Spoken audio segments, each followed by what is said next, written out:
রাসূলুল্লাহর মিলাদুন্নবী মাহফিল, মিলাদুন্নবী এই অনওয়ান, এই শিরোনাম শুনেই অনেকে অপছন্দ করে বসেন।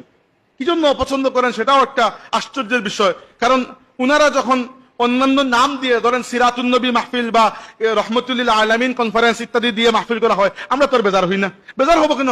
আল্লাহর রসুলের সাথে জড়িত কোনো বিষয়েই আমরা বেজার হই না। আমাদের মুর্শিদ হযরত ফুলতরি সাহেব রহমতুল্লাহি আলাইহি আল্লাহর নবীর প্রসঙ্গ আসলে আমাদেরকে বেজার হতে শিখান নাই, খুশি হতে শিখিয়ে। মিলাদুন্নবী এই যে শিরোনাম, অনেকে মনে করেন আমরা মিলাদুন্নবী মাহফিলে মনে হয় আল্লাহ নবীর খালি জন্ম নিয়ে কথা বলি, আর কোনো কথা বলি না। অথচ মিলাদুন্নবী মাহফিল, প্রথমত আমাদের মিলাদুন্নবী গুলো একদিনে হয় না, বেশিরভাগ জায়গায় 7 দিন ব্যাপী মাহফিল চলে। ফুলতলিতেই দেখেন আপনি, ফুলতলিতে ফুলতলি কমপ্লেক্সে 7 দিন ব্যাপী, বেশিরভাগ জায়গায় এইরকম দিন ব্যাপী মাহফিল হয়। এই মাহফিল গুলোতে আপনার কি মনে হয় 7 দিনের মধ্যে 7 দিনই খালি আল্লাহ নবীর জন্ম নিয়ে কথা হয়? রাসূলুল্লাহ সাল্লাল্লাহু আলাইহি ওয়াসাল্লামের জীবনে প্রত্যেকটা খুঁটিনাটি বিষয় নিয়ে বিষয়ভিত্তিক আলোচনা করা হয়, যেভাবে আমি আজকে অনেক কিছু বিষয় নিয়ে কথা বলেছি, আলোচনা করা হয়। 2 নম্বর, মিলাদুন্নবী সাল্লাল্লাহু আলাইহি ওয়াসাল্লামকে আমরা শুধুমাত্র 12ই রবিউল আউয়ালেই সীমাবদ্ধ রাখি না, বরং পুরো রবিউল আউয়াল মাসে। যেমন আজকে তো 12ই রবিউল আউয়াল নয়, তো আপনারা তো আজকে করতেছেন, এর মানে এই নয় যে আমরা 12তেই আটকে আছি। আমাদের সুই যে 12তেই আটকে আছে এরকম নয়। কারণ মিলাদুন্নবী সাল্লাল্লাহু আলাইহি ওয়াসাল্লামের তারিখ নিয়ে উলামায়ে কেরামের মধ্যে কিছুটা মতভেদ রয়েছে। সাল, মাস এবং বার নিয়ে কোনো মতানৈক্য নেই। সোমবার, রবিউল আউয়াল এবং সাল আমরা জানি, কিন্তু তারিখ নিয়ে মতানৈক্য আছে। তো এই মতানৈক্যগুলো ইলমি মতানৈক্য, এই মতানৈক্যগুলো কোনো ঝগড়ার মতানৈক্য নয়, ইলমি মতানৈক্য।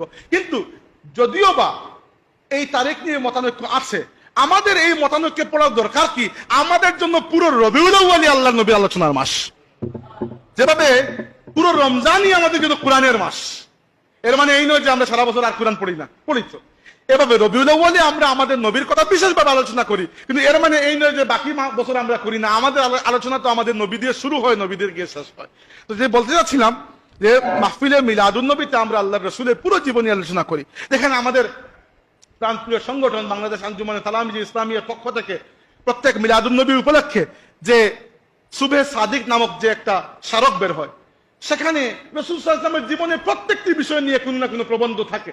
এর মানে এই নয় যে আমরা খালি মিলাদুন্নবী বলতে আল্লাহর রাসূলের মিলাদ নিয়ে কথা বলি আর কিছুই বলি না। এটা বিলকুল বুকার মতো কথা। আমাদের টাইটেল হচ্ছে মিলাদুন্নবী, আবার এই টাইটেল নিয়ে কারো একটা মাথা ব্যথা থাকে, খামোখা একটা চিড় থাকে যে সাহাবা কেরাম এই টাইটেল দিয়ে মাহফিল করেন নাই। তো সাহাবা কেরাম তো সিরাতুন্নবী টাইটেল দিয়ে তো কোনো মাহফিল করেন নাই, সাহাবা কেরাম অন্য কোনো কনফারেন্সে টাইটেল দিয়ে তো কোনো মাহফিল করেন নাই।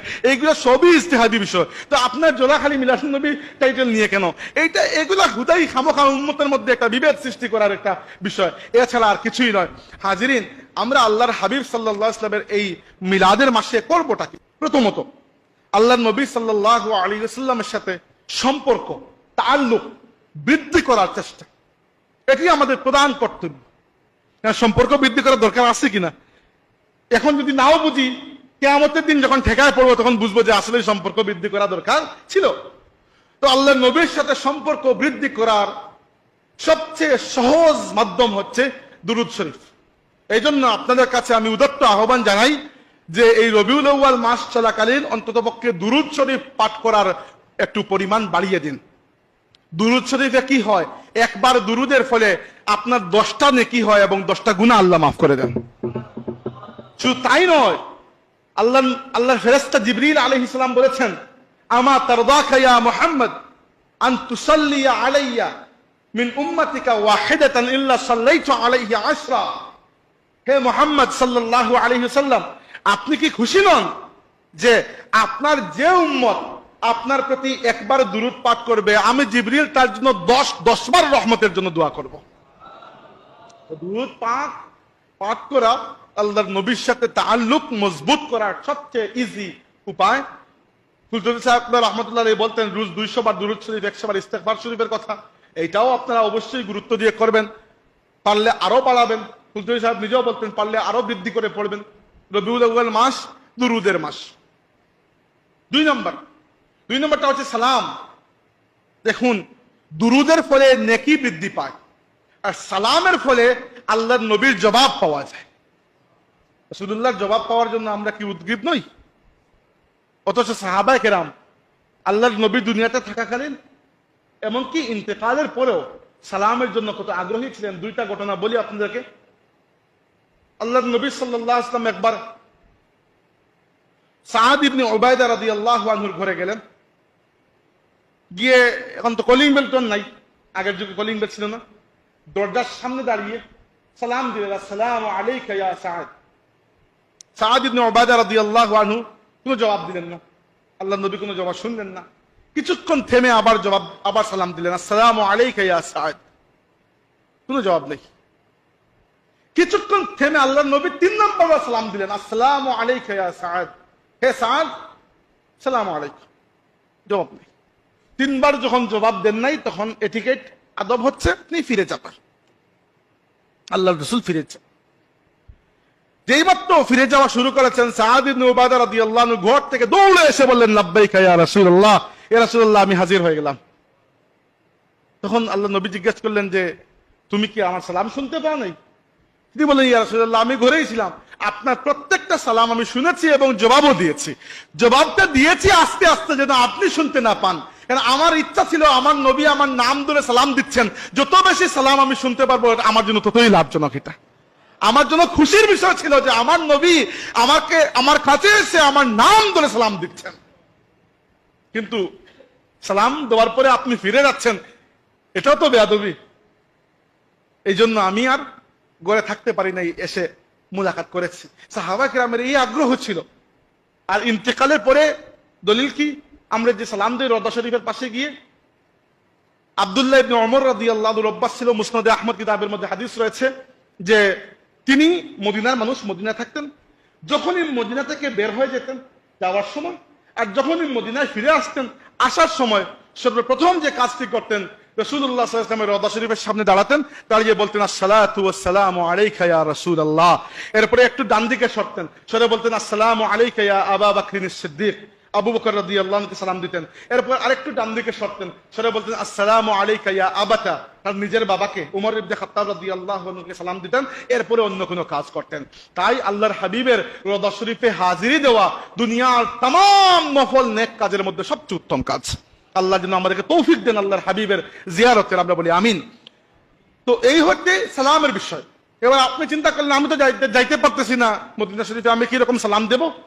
আপনার সালামের ব্যবস্থা আল্লাহ নবী করে গেছেন। বলেছেন, ইন্না লিল্লাহি মালাইকাতুন সাইয়াহিনা ফিল আরদ ইউবাল্লিগুনি মিন উম্মাতিস সালাম। আল্লাহর জমিনে কিছু ফেরেশতাকে আল্লাহ নিযুক্ত করে রেখেছেন, এরা জমিনে ঘুরে বেড়ান, দুনিয়ার যে প্রান্তে আমার যে উম্মত আমাকে সালাম দে, আল্লাহর ফেরেশতারা ওই সালামের হাদিয়া এনে আমার কাছে পেশ করেন। হাত্তা আরুদ্দা ইলাইহিস সালাম, এমনকি আমি আমার উম্মতের সালামের জবাব দান করি। তো বাংলার জমিন থেকে আপনি বলছেন, ইয়া নবী সালামু আলাইকা। রওজা পাক থেকে আপনার নবী বলছেন, ইয়া উম্মতি সালামু আলাইকা। আপনি বলছেন, নবী আপনার উপর সালাম, নবী বলছেন, আমার উম্মত তোমার উপর সালাম। তো এই যে আল্লাহ রাব্বুল আলামিন বলেছেন, সাল্লু আলাইহি ওয়া সাল্লিমু তাসলিমা। আর 3 নম্বর যে কাজটি করবেন, যেটা বলে শেষ করব, যারা মুরব্বী আছেন আপনাদের জন্য এই 2টা কথা আমি বললাম। যারা তরুণ বয়সী ছাত্র, এখন লেখাপড়া করছেন, জীবনে তো আমরা আগডুম বাগডুম কত কিছু পড়ি, এই রবিউল আউয়াল মাসে চেষ্টা করবেন রাসূল সাল্লাল্লাহু আলাইহি ওয়াসাল্লামের একটা জীবনী গ্রন্থ, একটা সিরাতের একটা বই পাঠ করতে। আরবি লাগবে না, বাংলা। এখন এত শিক্ষিত, এত দুনিয়ার সব কিছু জানি, দুনিয়ার কোন খেলোয়াড় অপশন নিচ্ছে আর কোন সবকিছু জানি, অথচ এত বড় একটা হায়াত লম্বা পেয়ে গেলাম, আল্লাহর রাসূলের সাথে পরিচিত হলাম না। এটা তো আমাদের জন্য ধিক্কারের বিষয়। মনে রাখবেন একটা কথা, সহিহ বুখারী শরীফের হাদিস, যদিও হাদিসটা শুনতে একটু আশ্চর্য লাগবে, সহিহ বুখারীর হাদিস, আল্লাহর হাবিব সাল্লাল্লাহু আলাইহি ওয়াসাল্লাম বলেছেন, যে ব্যক্তির বয়স 60 বছরের কম, 60 বছর, 60 বছর, 60 বছরের কম যদি কোনো ব্যক্তি হায়াত পায় আর সে যদি মারা যায়, সে কিয়ামতের দিন আল্লাহর কাছে 200টা আপত্তি, অজর, অজুহাত পেশ করতে পারবে। কি আল্লাহ টাইম পাই নাই, খেয়াল হয় নাই সে। কিন্তু যার বয়স 60 বছর হয়ে গেছে, এরপরে ইন্তেকাল করেছে, কিয়ামতের দিন কোনো অজুহাত দেওয়ার সুযোগ থাকবে না। টাইম পাই না নামাজ পড়ার, টাইম পাই না এইটা শিকার, খেয়াল হয় নাই হ্যান ত্যান। 60 বছর টাইম পাইছেন, আর কত টাইম পাইবেন, তাই না? হ্যাঁ, 60 বছরের নিচেই যে আপনি খালি অজুহাত দিয়ে পার পেয়ে যাবেন এরকম তো না। দিতে পারবেন অজুহাত হয়তো, কিন্তু আল্লাহ কবুল নাও তো করতে পারেন। ছাত্র বয়সী ছাত্র আছেন, যারা উস্তাদ আছেন, তারা ছাত্রদেরকে উৎসাহ দেন, মাদ্রাসার লাইব্রেরিতে এরকম কিছু কিতাব রাখেন, ছাত্ররা পরীক্ষায় পাশ করলে বা প্রতিযোগিতায় জিতলে এরকম কিছু উপহার দেখেন, যে উপহারের মধ্যে রাসূলুল্লাহ সাল্লাল্লাহু আলাইহি ওয়াসাল্লামের জীবনী গ্রন্থ আছে। যেমন তালামিজে ইসলামিয়া এইবার খুব চমৎকার একটি কাজ করেছে। তারা সাহেব রহমতুল্লাহ আলাইহির লিখিত সিরাতের কিতাব আল মুনতাখাবুস সিয়ার রবিউল আউয়াল উপলক্ষে এই মুনতাখাবুস সিয়ারের উপর পাঠ এবং প্রতিযোগিতার আয়োজন করেছে দেশব্যাপী। বলতে মসলি সিলেটে, ঢাকায়, এই সকল এলাকায়, সিলেট বিভাগে, ঢাকা বিভাগে যতটুকু সামর্থ্যের মধ্যে ছিল আলহামদুলিল্লাহ সুন্দরভাবে হয়েছে। এভাবে করলে কি হবে, উম্মত তাদের নবীর সাথে পরিচিত হবে, তাদের নবীর সাথে উম্মতের মহব্বত বাড়বে। আল্লাহ তাবারাকা ওয়া তাআলা আমাদের বসা এবং শোনাকে কবুল করুন। ওয়া আখিরু দাওয়ানা আনিল হামদুলিল্লাহি রাব্বিল আলামিন।